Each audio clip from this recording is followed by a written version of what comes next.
কথা নিয়ে। আমার ভিডিও ভালো লাগলে অবশ্যই লাইক কমেন্ট করবেন, আর যারা এখনও সাবস্ক্রাইব করেননি প্লিজ একটা সাবস্ক্রাইব করবেন।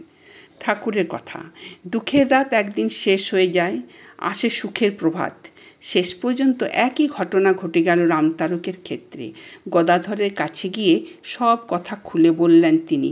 নিবিষ্ট মনে গদাধর সব কথা শুনে গেল। শেষ অবধি বলল, মায়ের মন্দির থেকে চলে এসো তুমি। কোথায় যাব? কেন? রাধা গোবিন্দের মন্দিরে, সেখানে মনের সুখে পূজা করতে পারবে। কালী মন্দিরে কে থাকবে? কুণ্ঠিত কণ্ঠস্বর জানতে চাইলেন রামতারক। কেন? হৃদু পুজো করুক ওখানে। এটাই তো চেয়েছিলেন তিনি, সব সময় গোবিন্দের গানে মগ্ন থাকবেন। হলধারী খুশি হলেন, মায়ের মন্দির থেকে চলে এলেন রাধা গোবিন্দের পদতলে। কিন্তু সেখানে এসেও মনে শান্তি পেলেন না তিনি। কেন এমন হচ্ছে? তিনি কি কুসংস্কারাচ্ছন্ন? রাধা গোবিন্দের মন্দিরে গিয়ে মেতে উঠলেন পরকীয়া প্রেমে। এটি সাধনার এক সিদ্ধ পথ, কিন্তু বাইরের লোকের চোখে তা নিন্দাযোগ্য। শোনা গেল নানা গুজব, কুৎসা রুটল রামতারকের নামে।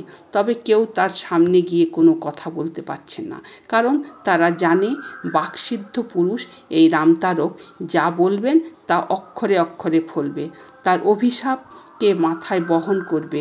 কিন্তু গদাধরের কাছে এসব কোনো ব্যাপারই নয়। সে আচ্ছা করে ঝগড়া করল রামতারকের সঙ্গে। রামতারক রেগে গেলেন। ভাই বলে ক্ষমা পেল না গদাধর। বললেন তিনি, তোর যত বড় মুখ নয় তত বড় কথা। আমার ভাই হয়ে, আমার থেকে বয়সে ছোট হয়ে আমায় শাসন করতে এসেছিস? এত বড় আস্পর্ধা তোর? তোর মুখ দিয়ে রক্ত উঠবে।